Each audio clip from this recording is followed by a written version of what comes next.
ఇందిరమ్మ ఇళ్ల కార్యక్రమాన్ని లాంచింగ్ చేసుకున్నాం.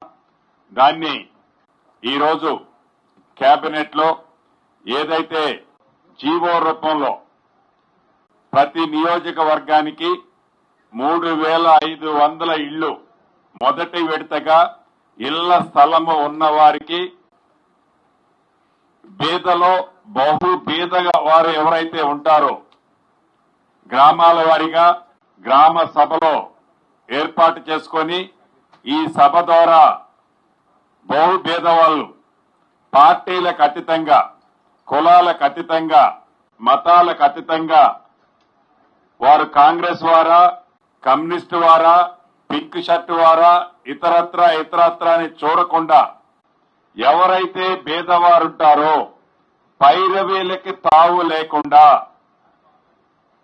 ఈ ప్రభుత్వం ఇందిరమ్మ ఇల్లు ఇచ్చే కార్యక్రమాన్ని కేబినెట్ లో ఆమోదించుకున్నాం. మొదటి విడతగా 4,50,000 ఇళ్లు సుమారు 22,500 కోట్లు 22,500 కోట్లు 22,500 కోట్లు దీన్ని కేబినెట్ లో అప్రూవ్ చేసుకోవటం జరిగింది. అంతేకాదు ఏదైతే పేదవారు ఎప్పుడు ప్రభుత్వం తెల్ల కార్డులు ఇస్తుందో అని వేలాది మంది అర్హులైన బహు పేదవారు తెల్ల కార్డుల కోసం ఎదురు చూస్తున్నవారు తెల్ల కార్డులు ఇచ్చే అంశాన్ని కూడా కేబినెట్ లో ఆమోదించుకున్నాం. తెల్ల కార్డులు అతి కొద్ది రోజుల్లోనే అర్హులైన పేదవాళ్లకి ఈ ప్రభుత్వం ఇవ్వాలి అని నిర్ణయం తీసుకోవడం జరిగింది.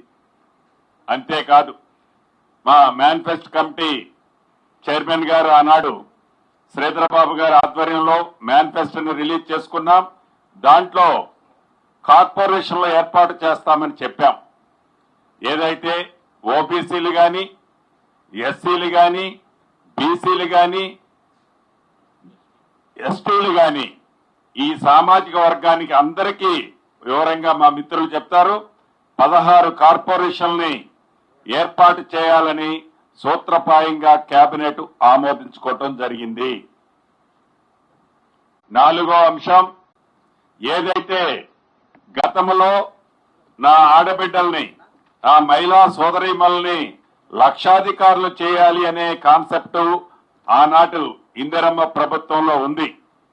ఈనాటి ఇందిరమ్మ ప్రభుత్వంలో నా ఆడబిడ్డల్ని కోటేశ్వర్లు చేయాలన్నది ఈనాటి ఇందిరమ్మ ప్రభుత్వం యొక్క లక్ష్యం.